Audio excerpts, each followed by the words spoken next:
나의 사랑하는 자의 목소리 듣기 원하네.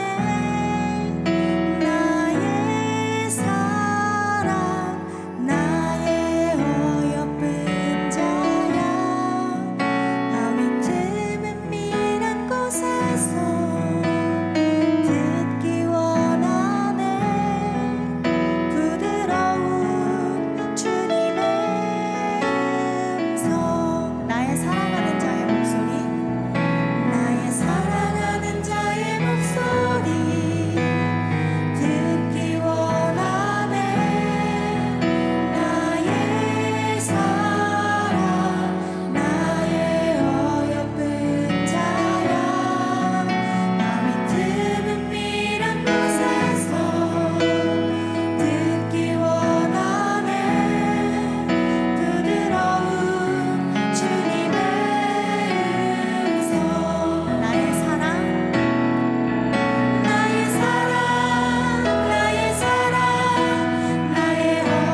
주님과 같이 길 가는 것이 즐거우십니까?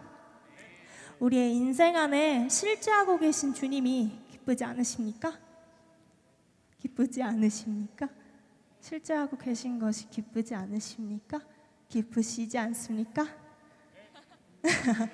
주님이 우리 인생에서 실제하고 계시는 것이 기쁘십니까? 네, 감사합니다.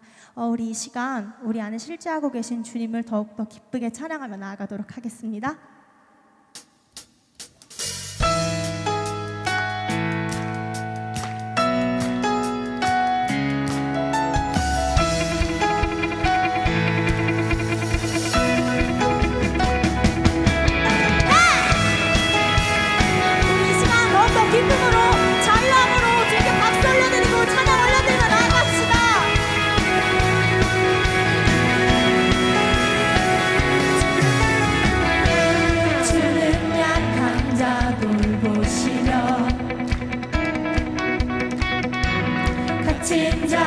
자유케 하네.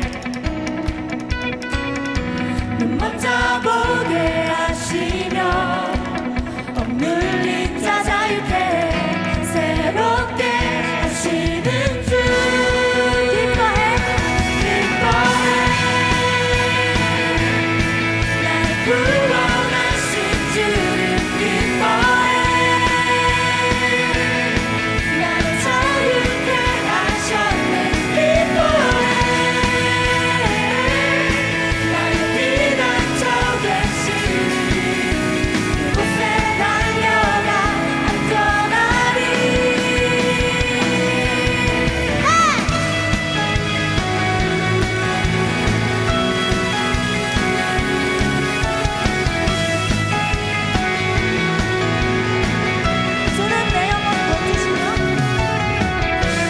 주는 내 영혼 건지시고 내 모든 죄 용서하여 주셨습니다. 모든 죄 용서하셨네.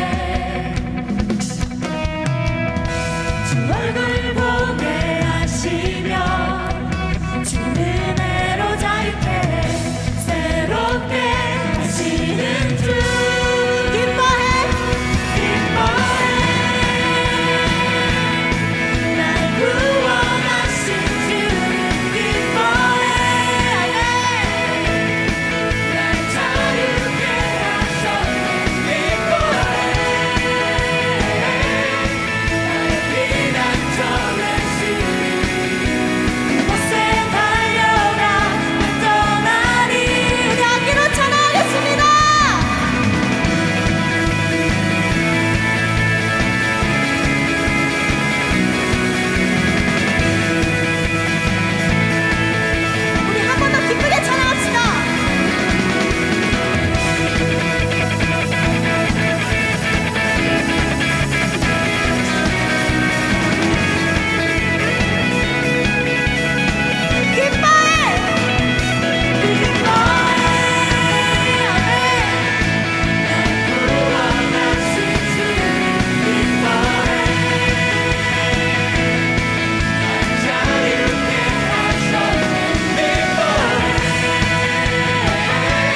성령이여 내 영혼을 충만케 하소서. 내 속에 강물이 넘쳐나게. 오 성령 하나님, 오 성령 하나님, 날 다시 새롭게 하소서.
올려드리려고 할 때 아버지, 나의 마음이 얼마나 낮은 자의 마음인지 되돌아봅니다. 나의 연약함과 나의 죄를 내가 마주할 때 내가 주님께 찬양 올려드릴 수 있는 자격이 있는지 나의 연약함을 보고 주님께로 멀리 도망가고 싶어하는 나의 마음을 바라봅니다. 아버지, 그렇지만 낮은 나이기에 주님이 너무나 필요함을 고백합니다.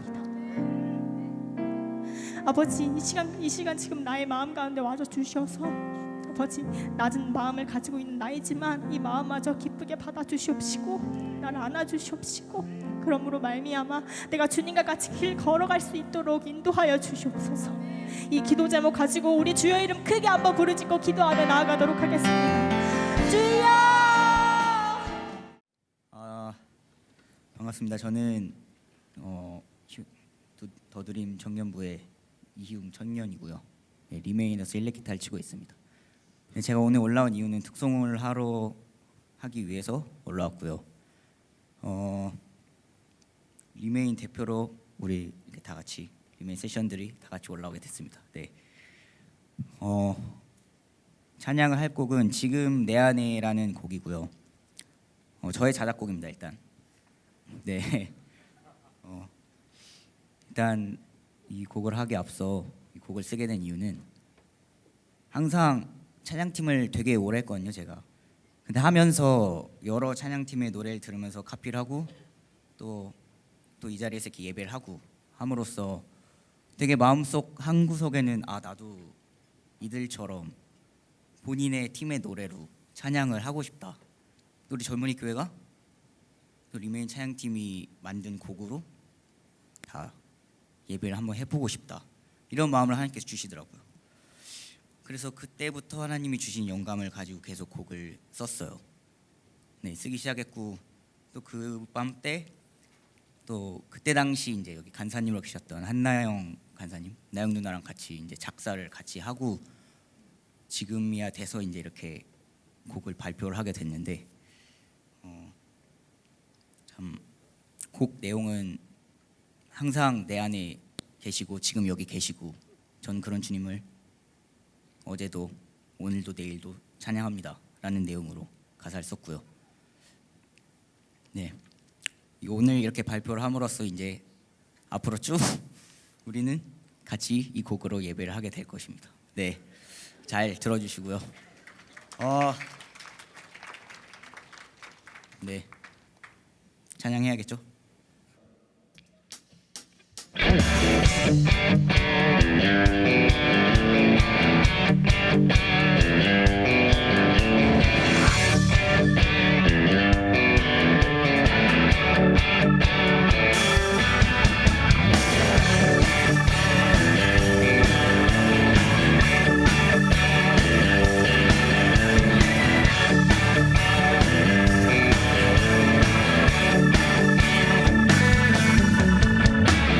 내 모든 순간 속에서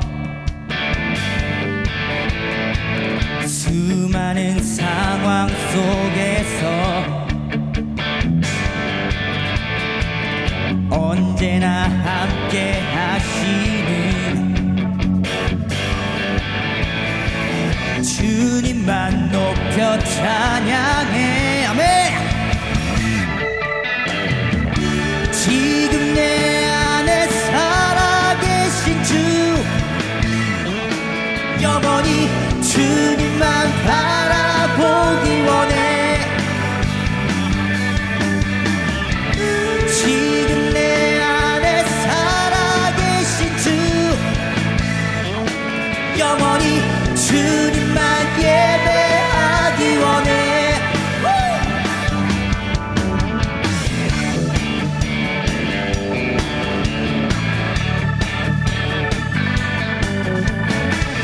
내 모든 순간 속에서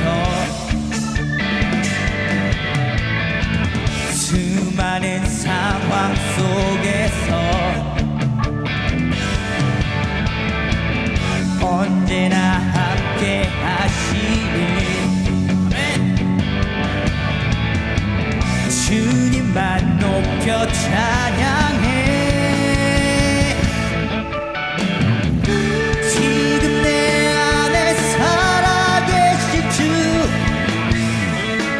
영원히 주님만 바라보기 원해.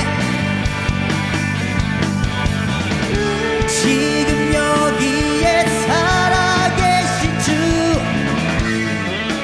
영원히 주님만 패배하기 원해.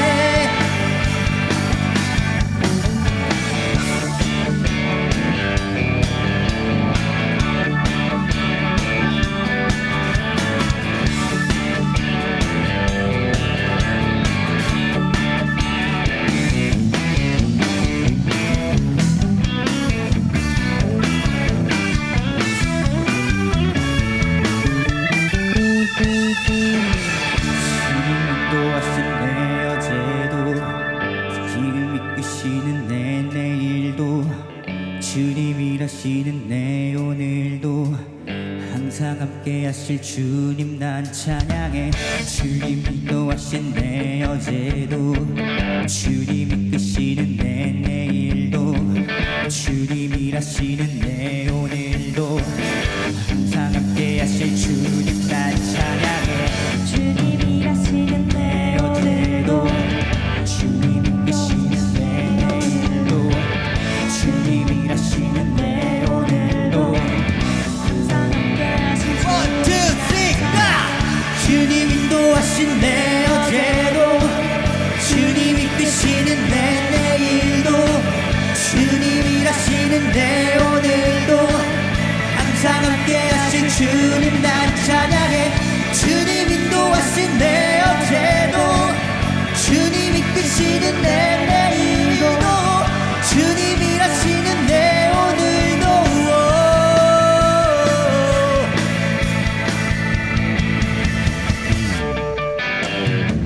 지금 내 안에 살아계신 주, 영원히 주님만 바라보기 원해. 지금 여기에 살아계신 주,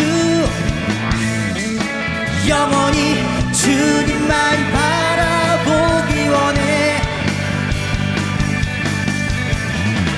지금 내 안에 살아계신 주, 영원히 주님만 바라보기 원해. 지금 여기에 살아계신 주, 영원히 주님만 예배하기 원해.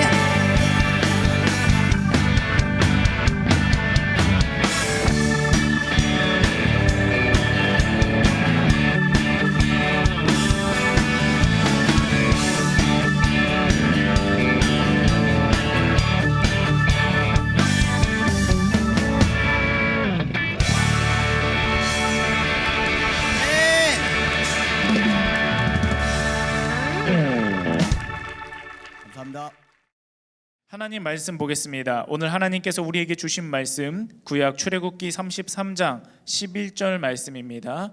구약 133면 전후에 있습니다. 출애굽기 33장 11절 말씀입니다. 한 목소리로 합독하겠습니다. 시작. 사람이 자기의 친구와 이야기함 같이 여호와께서는 모세와 대면하여 말씀하시며 모세는 진으로 돌아오나 눈의 아들 젊은 수종자 여호수아는 회막을 떠나지 아니하니라. 아멘. 중국의 역사를 다룬 사마천의 사기라는 책에 보면 자객들의 이야기가 실려져 있습니다. 그것을 자객열전이라고 하는데, 보통 자객이라고 하면 돈이나 또는 개인적인 여러 원한 때문에 사람을 죽이는 그런 것 이미지를 떠올리기 쉽습니다. 그러나 이 자객열전은 좀 다른 것이 무엇이냐면 개인의 이익이나 또는 개인의 어떤 욕심 이런 것으로 자객 일을 하는 것이 아니라 주인을 향한 충성된 마음이라는 대의와 명분을 가지고 자객 일을 했던 여러 사람들의 이야기를 담고 있습니다. 이 중에 한 사람이 예양이라는 사람이 있는데요, 이 예양은 지백이라는 주군을 모신 신하였습니다. 평소에 사람들은 이 지백이라는 주군을 손가락질하면서 탐욕스러운 사람이라고 이야기하곤 했습니다. 그러나 이 예양에게는 지백이라는 사람이 굉장히 귀중한 주군이었습니다. 왜냐하면 자기를 알아봐줬고 선택해줬고 또 등용해줬기 때문입니다. 그래서 사람들이 뭐라고 말하든지 간에 예양은 지백이라는 주군을 충성되이 모셨습니다. 그런데 이 지백이라는 사람이 춘추전국 시대에 조양자라는 연합군에게 패배해서, 조양자가 이끄는 연합군에게 패배해서 그만 죽고 말게 됩니다.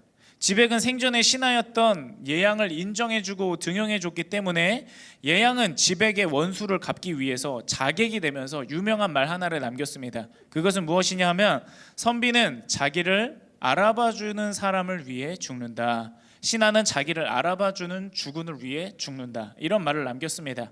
이 자객이 된 예양은요, 온몸에 오칠을 하기 시작합니다. 그러면 이제 피부 트러블이 일어나죠. 두드러기 같은 것이 나서 마치 자신이 나병 환자인 것처럼 위장을 했습니다. 그리고 석탄을 삼켜서 목을 쉬게 만들어서 위장을 했습니다. 그의 아내조차도 그를 알아보지 못할 정도로 위장을 한 겁니다. 그리고 나서 조양자가 자주 다니는 다리 밑에 숨어서 그를 급습하려고 노리고 있었습니다. 그런데 그만 그 자객의 시도가 실패하고 말았습니다. 그래서 결국에는 예양이 붙잡혔고, 조양자라는 사람이 이 예양을 처단하려는 순간 왜 이러한 자객일을 했는가, 왜 이렇게 몸에 오칠을 하고 석탄을 삼키면서까지 나를 죽이려고 했는가 물어봤습니다. 그러자 예양은 자기가 섬기는 지백을 위해서, 자기의 주인을 위해서 이 모든 것을 했다고 실토를 합니다. 그러자 그것에 감동한 조양자는 지백에게, 이 예양에게 한 가지 소원을 들어주겠다고 말합니다. 그러자 예양은, 내가 이대로 당신을 죽이지 못한 것이 참 한이 되는데 당신의 옷자락이라도 자르고 죽게 해주시오. 그래서 조양자는 예양에게 자신의 옷을 내어주었고, 그리고 예양은 그 옷을 3번 자르고 자기가 자결했다는 그런 이야기가 있습니다. 오늘 이 이야기를 여러분에게 하는 이유는, 하나님의 사람들인 우리들도, 하나님의 종인 우리들도 예양과 같은 자세로 우리 주인이신 하나님을 섬겨야 하기 때문입니다. 신하는 자기를 알아봐주는 주인을 위해 목숨을 바칩니다. 마찬가지로 하나님의 사람인 우리들도 이 땅에 천지를 창조하시고 우리를 선택해 주시고, 또한 만세전부터 우리를 위해 계획을 세워주시고 인도하여 주시고 사랑해 주시고 구원하여 주시고, 무엇보다 우리의 주인이 되신 하나님을 위해 살아가는 신실하고 충성된 종이 되어야 한다는 것입니다. 성경에서는 하나님을 주인으로 모신 다윗의 이야기가 등장합니다. 그리고 다윗은 하나님께 대해서 이렇게 고백했었습니다. 시편 8편 4절 말씀입니다. 사람이 무엇이기에 주께서 그를 생각하시며 인자가 무엇이기에 주께서 그를 돌보시나이까. 시골 저 한 구석에 이름 없는 양치기에 불과한 다윗, 하나님께서는 그 다윗을 선택하셔서 왕으로 삼아주셨습니다. 다윗은 이것이 전혀 이해가 되지 않습니다. 나보다 능력 있는 자들이 많고 나보다 뛰어난 자들도 훨씬 많습니다. 우리 여기 사회생활하는 우리 청년들은 더 많이 알 겁니다. 나보다 뛰어난 사람, 능력 있는 사람, 여러분 발에 채입니다. 얼마나 능력이 있느냐, 무서울 정도로 뛰어난 사람들이 너무 많이 있습니다. 다윗도 그것을 경험했을 겁니다. 이렇게 능력 있는 사람이 많고 권세 있는 사람이 많고 뛰어난 사람이 많은데 하나님은 왜 나 같은 자를 선택하셨는가? 왜 나를 돌보셨는가? 내가 하나님을 향한 믿음 하나 가졌다는 이유만으로, 그 한 가지 이유만으로 하나님께서는 나에게 왜 이렇게 넘치도록 은혜를 베푸시는가? 다윗은 질문하는 겁니다. 제가 무엇이 간데 하나님 이렇게 은혜를 베푸십니까? 도대체 나 같은 자가 뭔데 하나님 이렇게 세심하게 내 삶을 인도해 주십니까? 다윗은 하찮은 내가 아니어도 얼마든지 역사를 이루실 수 있는 하나님 앞에 그 선택과 나를 인도하여 주신 그 손길을 찬양하고 감사하게 되는 겁니다. 다윗은 그래서 보잘것없는 나를 종으로 삼아주신 하나님을 위해, 나의 주인이 되어주신 하나님을 위해 내 전부를 다 바쳐 충성합니다. 그래서 성경에서는 다윗을 하나님의 마음에 맞는 사람, 하나님 마음에 합한 사람이라고 기록하고 있는 것입니다. 여기 모인 우리도 마찬가지입니다. 나 같은 죄인이 도대체 어떻게 이렇게 하나님의 집 앞에 나와 있는가? 어떻게 이렇게 하나님의 존전 앞에 고개를 들고 떳떳이 앉아 있을 수 있는가? 우리는 하나님 앞에 이해할 수 없는 은혜라고 고백이 터져 나와야 합니다. 원래 우리 같은 죄인은 저 지구 반대편에, 하나님과 떨어진 우주 반대편에 떨어져도 할 말이 없는 자들입니다. 그런데 하나님께서는 우리를 이것으로 긁어 모아 주셨고, 이것으로 품어 주셨고, 우리로 하여금 하나님을 당당히 예배할 수 있게 만들어 주셨습니다.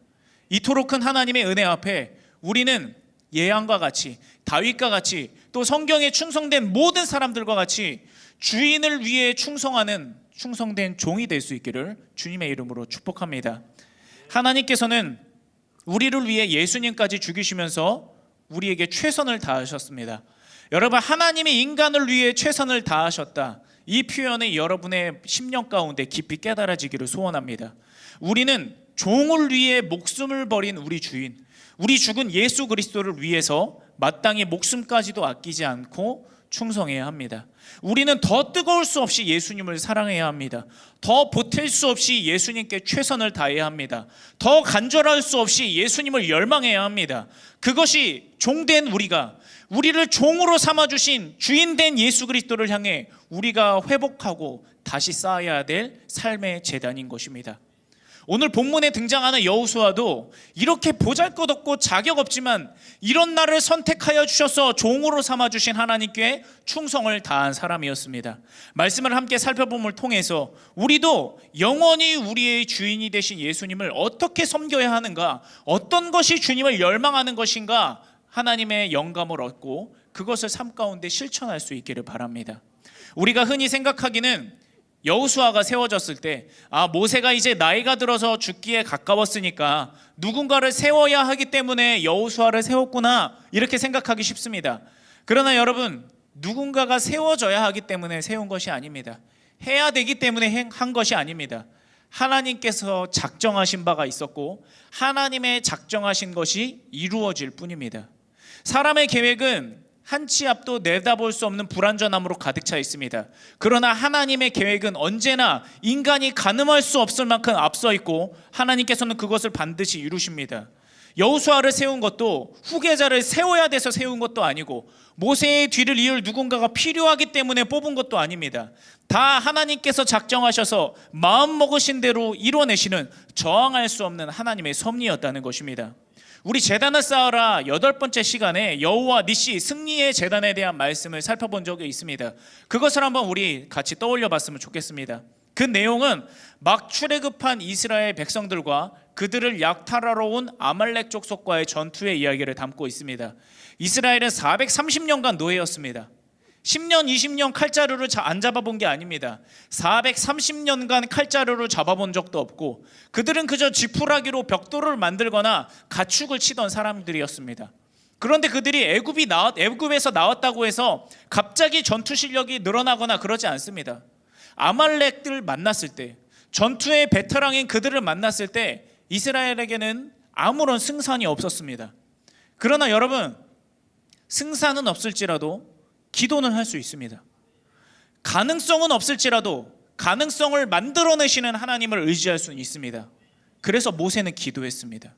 승산을 따지기 전에, 계산기를 두드리기 전에 철학적인 머리로, 이성적인 논리로 하나님 왜 이런 일을 나에게 일어나게 하셨으며 왜 이런 것을 나에게 허락하셨는가 고민하고 따지기 전에 일단 하나님 앞에 기도했다는 것입니다. 하나님의 뜻을 구하고 하나님을 의지했습니다.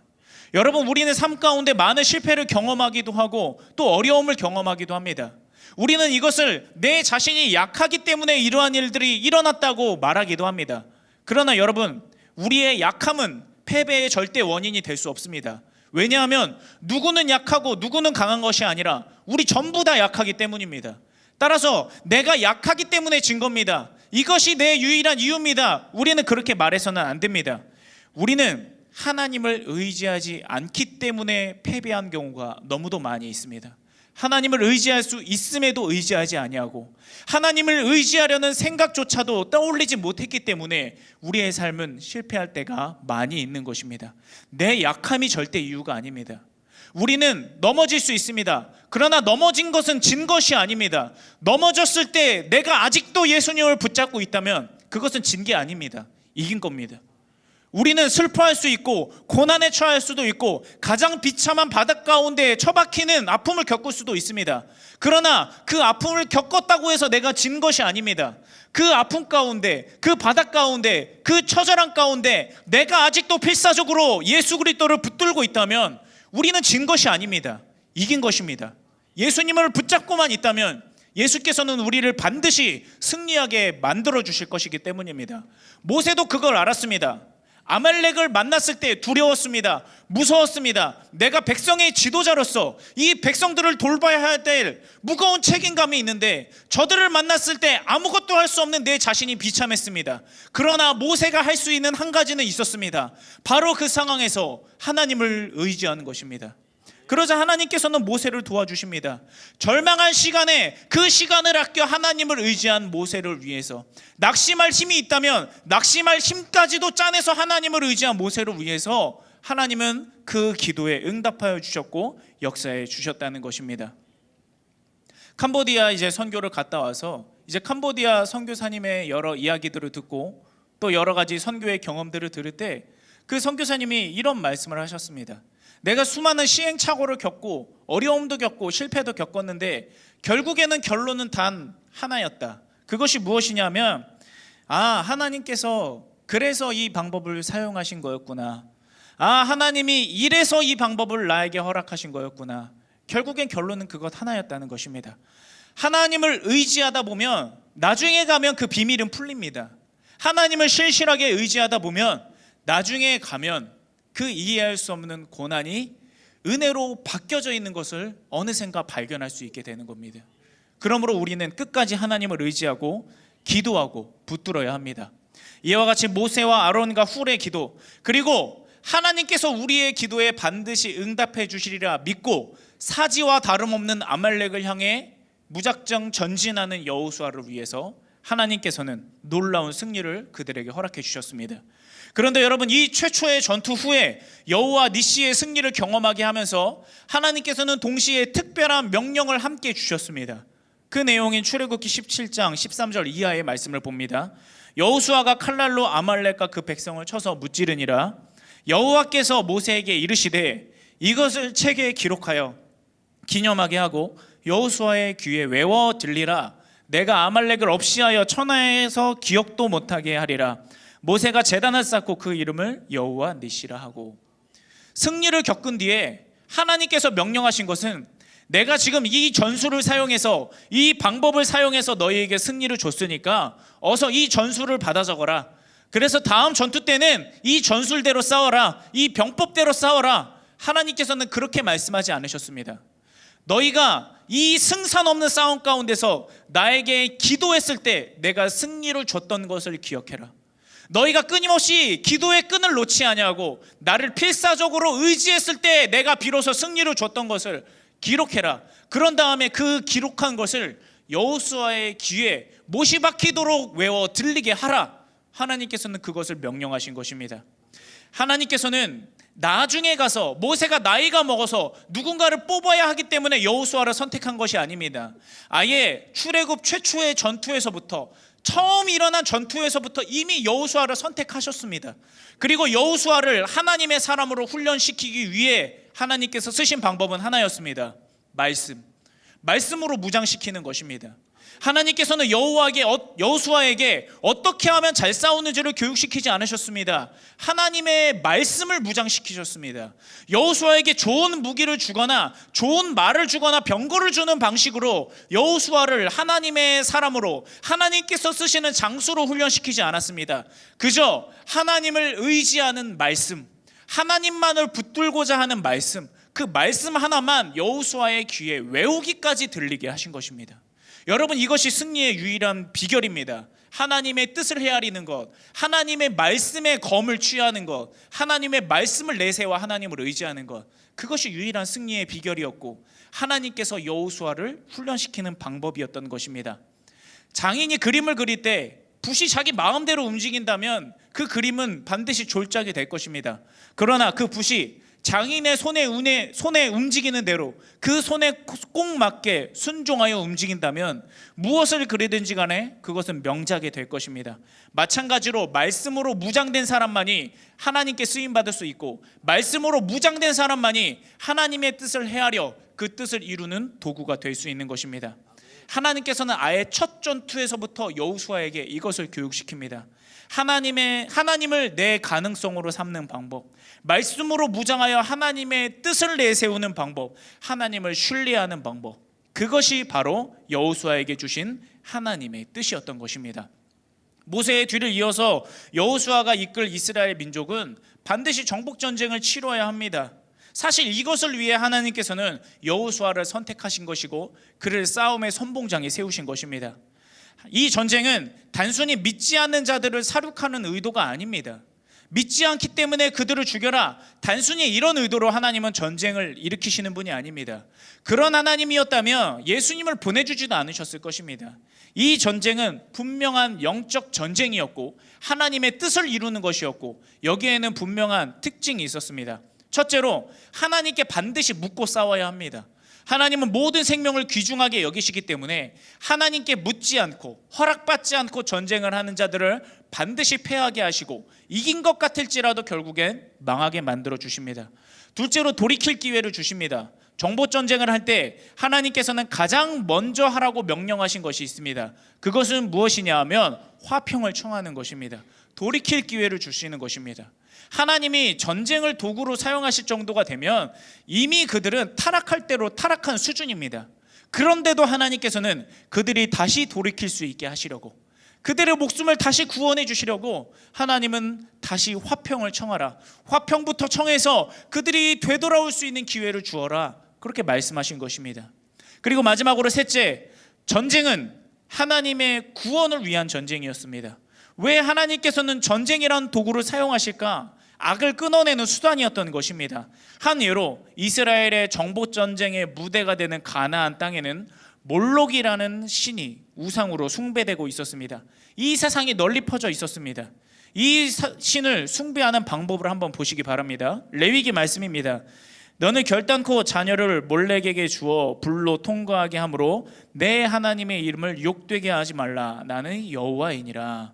이들이 몰렉신을 섬기는 방법은 무엇이냐면 자기 자녀를 불에 태워서 바치는 방법이었습니다. 하나님께서 이것을 놔둬야 되지 않습니다. 하나님은 사람을 사랑하시고 그 영혼을 귀중하게 여기시기 때문에 이 악을 끊어내시기 위해 전쟁을 사용하신 것입니다. 하나님의 형상대로 창조된 인간성을 더럽히고 말살하고, 무엇보다 나도 지옥 가고 너도 지옥 가게 만드는 이들의 행태를 하나님께서는 절대로 내버려 두지 않기 위해, 악을 끊어내기 위해 그 하나님의 백성들을 악의 한가운데로 보내시사 전쟁을 통해 그들을 회복하게 하시고 악이 끊어지게 하시고 하나님의 뜻대로 살 수 있도록 만들어 주시는 것입니다. 그래서 결국에는 자녀를 불에 태워서 바치는 그 잔인한 몰록신을 섬기던 가나안 땅이 이제는 하나님의 아들이 십자가에 못 박히는 곳으로 바뀌게 됩니다. 이것이 하나님께서 전쟁을 사용하시는 방법이고, 때로는 전쟁을 통하여 하나님의 역사를 이루시는 이유입니다. 왜 하나님께서는 이스라엘 민족을 선택하셔서 가나안 땅으로 이끄실까?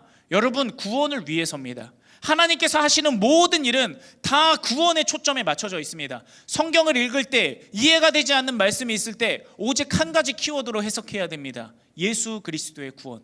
그것만이 유일한 해결책이고, 그것만이 하나님께서 성경을 우리에게 주신 이유이시고, 그것만이 우리가 이곳에서 하나님을 예배하게 만드신 이유입니다. 구원이 가장 중요합니다. 하나님이 왜 바다를 가르셨는가? 그저 이스라엘 백성들을 통과해내야 하기 때문에, 바다가 가로막고 있어서 그 문제를 해결해야 되기 때문에 가르셨다? 아닙니다. 구원하기 위해 가른 겁니다. 결국에는 그 바다를 통해서 가나안 땅으로 와서 예수 그리스도를 통해서 우리를 구원하시려는 겁니다. 우리는 이렇게 질문할 때가 있습니다. 하나님, 왜 그 백성들에게는 바다를 가르시는 일들을 행하시면서 나에게는 이 작은 일조차 행하지 않으십니까? 여러분, 그렇지 않습니다. 그 바다를 가르신 것은 이스라엘 백성들을 위해서만 가른 것이 아니라 우리를 위해 가르신 것입니다. 그곳을 통과함으로 인해서 결국에는 우리가 구원받기 때문에 그 이야기는 성경에 기록되어 우리 손에 들려있게 된 겁니다.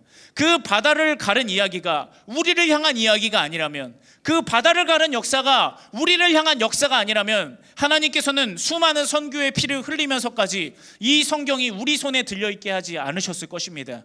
이것은 여러분을 위한 이야기입니다. 그것을 반드시 기억하면서 하나님의 모든 역사 가운데 우리는 하나님의 구원하심을 발견할 수 있어야 합니다.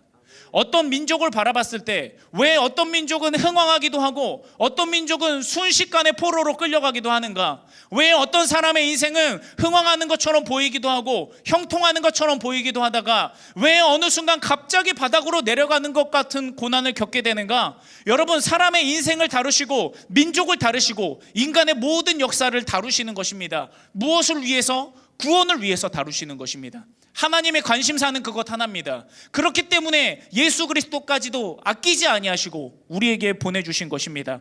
왜 하나님께서는 때로는 선명하게 경험되어지는 것 같은데 왜 어느 때는 마치 벽에다 이야기하는 것처럼 하나님이 느껴지지 않을까? 왜 어떤 때는 내가 기도하면 하나님께서 잘 들어주시는데 어떤 때는 내가 기도하는 것마다 다 빗나가는 것 같을까? 여러분, 때로는 들어주시고 때로는 멀리 떨어지시고 때로는 역사하시고 때로는 그 역사를 하시되 그것을 비밀로 덮어두시고 우리를 다루시는, 우리의 심령을 구원을 얻기 위해 다루시는 하나님의 세심한 손길인 것입니다. 우리 사람의 인생에 일어나는 결국의 모든 일은 다 구원의 초점에 맞춰져 있습니다. 하나님은 구원하시려고 일하십니다. 왜냐하면 천국과 지옥은 있기 때문입니다. 구원이 우리에게 가장 절실하며 우리를 지옥에서 건져내시려고 하나님은 아들까지도 죽이셨기 때문입니다. 이보다 더 중요한 것은 단언컨대 없습니다. 이 설교의 강단에서 다른 것을 이야기할 시간이 없습니다. 예수 그리스도의 십자가 구원을 말해야 합니다. 세상 사람들이 독선적이고 무례하다고 말하는 그 예수 그리스도의 구원, 너무 분명하고 너무 원색적이라며 죄악된 인간들이 꺼리기 시작한 그 예수 그리스도의 구원, 심지어는 예수님을 믿는 사람들까지도 어떻게 하면 예수님을 돌려 말하면, 어떻게 하면 천국과 지옥을 티 안 나게 돌려 말하면 세련되는 걸까? 이렇게 생각하는 시대 가운데서 오히려 우리는 더 분명하게 예수 그리스도의 구원을 선포해야 될 줄로 믿습니다. 더 붉게, 더 빨갛게, 더 그 보혈의 향기가 진하게 이 자리 가운데서 예수 그리스도를 선포해야만 하는 것입니다. 여호수아는 이러한 하나님의 본심을 깨닫습니다. 모세 곁에 붙어서 모세의 어깨 너머로 하나님의 이러한 본심과 뜻을 헤아리고 실천하는 방법들을 배우기 시작합니다. 그러면서 깨닫습니다. 하나님께서는 이토록 위대한 일을 이루시는데 도대체 왜 나 같은 자를 사용하셨는가? 이 하나님께서는 이토록 숭고한 일을 하시는데 왜 하필 나 같은 자를 도구로 써주시는가? 여호수아는 이것에 무거운 감사의 마음을 가지면서 나를 종으로 선택해 주신 내 주인이신 하나님을 실망시켜드리지 않기 위해 최선을 다하는 삶을 살았던 것입니다. 그 모습인 출애굽기 33장 10절 이하의 말씀을 보도록 하겠습니다. 모든 백성이 회막문에 구름 기둥이 서 있는 것을 보고 다 일어나 각기 장막문에 서서 예배하며 하나님께서 임재하셨을 때 모든 백성들은 하나님을 예배합니다. 이 당시는 텐트 형식으로 된 장막 예배, 회막 예배당이었습니다. 그런데 하나님께서는 이 회막 예배당을 초라하고 냄새난다고 외면하지 않으셨습니다. 그들이 하나님을 찾을 때 하나님은 그 초라한 자리까지 찾아와 주시고 그들을 위해 만나 주시고 일하여 주셨습니다. 사람이 자기의 친구와 이야기함 같이 여호와께서는 모세와 대면하여 말씀하시며 모세는 진으로 돌아오나 눈의 아들 젊은 수종자 여호수아는 회막을 떠나지 아니하니라. 아멘. 여호수아는 하나님 도대체 왜 나를 선택해 주셨습니까? 하나님 앞에 내가 무엇인가라는 고백을 합니다. 모세조차도 진으로 돌아갔을지라도 여호수아는 끝까지 회막에 남아 있습니다.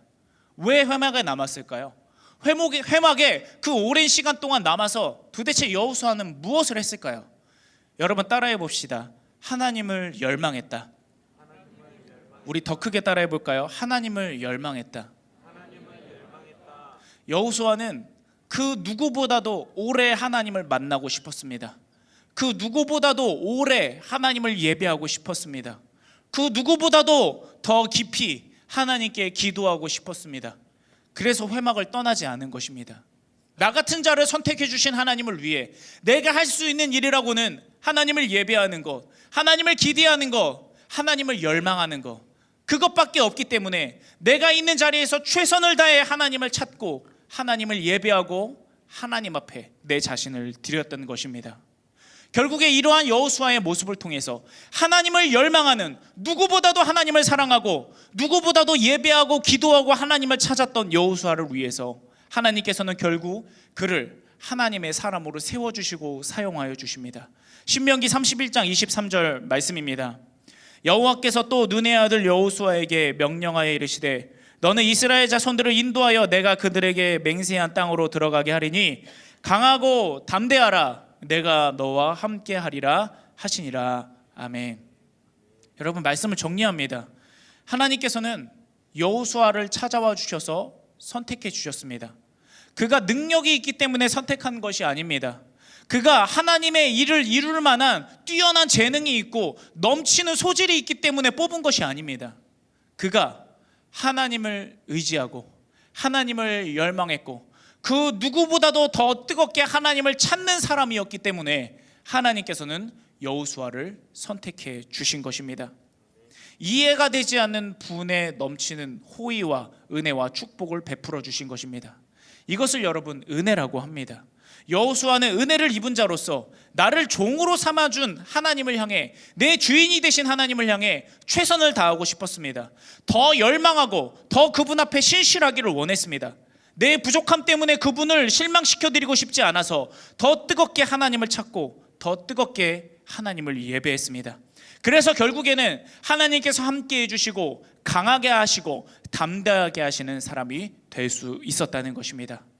우리 재단을 쌓아라 10번째 시간, 우리도 예수님을 모시는 종들입니다. 예수님은 우리의 주인이 되어 주십니다. 주인이 되신 예수님은 우리를 위해 먼저 이 땅에 오셔서 우리를 위해 먼저 십자가에 달려 죽으셨습니다. 종을 위해 먼저 죽으신 주인의 은혜, 우리는 이것을 기억하면서 나를 구원해 주신, 나를 선택해 주신, 나를 쓰시려고 놀라운 계획을 세워두신 우리 주님을 향해 더욱더 열망하는 삶을 살아야 될 줄로 믿습니다. 우리는 주님을 실망시켜드리면 안 됩니다. 우리는 우리를 선택한 주님을 후회하게 해서는 안 됩니다.